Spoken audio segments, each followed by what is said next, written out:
ഗുരുവായൂർ ഏകാദശിയോടനുബന്ധിച്ച് നടക്കുന്ന ചെമ്പൈ സംഗീതോത്സവത്തിൽ നിന്ന് അപ്രതീക്ഷിതമായാണ് കർണാടക സംഗീതജ്ഞൻ രംഗനാഥ ശർമ്മയെ ദേവസ്വം ബോർഡ് കഴിഞ്ഞ ദിവസം ഒഴിവാക്കിയത്. ഇതിനെതിരെ പ്രതിഷേധിച്ചും സംഗീതജ്ഞനു പിന്തുണയറിയിച്ചും കേരള ബ്രാഹ്മണ സഭ സംഘടിപ്പിച്ച പരിപാടിയിലാണ് ദേവസ്വത്തിനെതിരെയുള്ള രംഗനാഥന്റെ വിമർശനം. ചെമ്പൈ പുരസ്കാര ജേതാവിനെ കണ്ടെത്താനുള്ള സമിതിയംഗമായിരുന്നതിന്റെ പേരിലാണ് സംഗീതോത്സവത്തിൽ അവസരം നിഷേധിച്ചത്.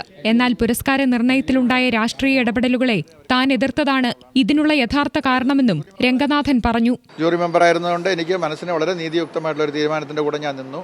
അവരുടെ കമ്മിറ്റിയുടെ ചില അഭിപ്രായങ്ങളോട് എനിക്ക് യോജിക്കാൻ സാധിച്ചില്ല. അതെനിക്ക് കുറച്ച് എന്താ പറയുക, എൻ്റെ സ്റ്റാൻഡിൽ തന്നെ എനിക്ക് നിൽക്കേണ്ടി വന്നു. കാരണം വളരെ അറിയാം, അംബികാദേവി ടീച്ചറിനാണ് ഇത്തവണ അവാർഡ് കിട്ടിയത്. അവസാനം ഒരു കമ്മിറ്റി അതിനെ അംഗീകരിക്കുകയും ചെയ്തു. പക്ഷേ പിന്നീട് പെട്ടെന്ന് എന്നെ പ്രോഗ്രാമിൽ നിന്ന് നീക്കം ചെയ്തതായിട്ട് എനിക്കത് വേറെ ഒരു കാരണം എനിക്ക് കണക്ട് ചെയ്യാൻ പറ്റുന്നില്ല.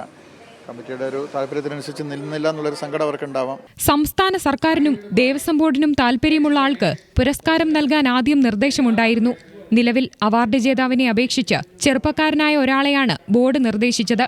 ഇതെതിർത്തതോടെ തനിക്ക് വിലക്ക് കൽപ്പിക്കുകയായിരുന്നുവെന്നും രംഗനാഥൻ വിമർശിച്ചു.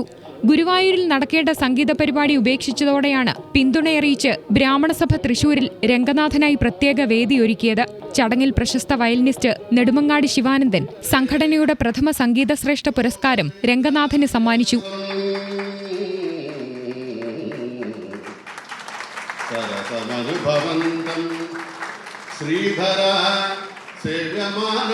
പരിപാടിയോടനുബന്ധിച്ച് നടന്ന കച്ചേരിയിൽ ബ്രാഹ്മണസഭാ പ്രവർത്തകരും പൊതുജനങ്ങളുമടക്കം നിരവധി പേരാണ് പങ്കെടുത്തത്. ന്യൂസ് മലയാളം, തൃശൂർ.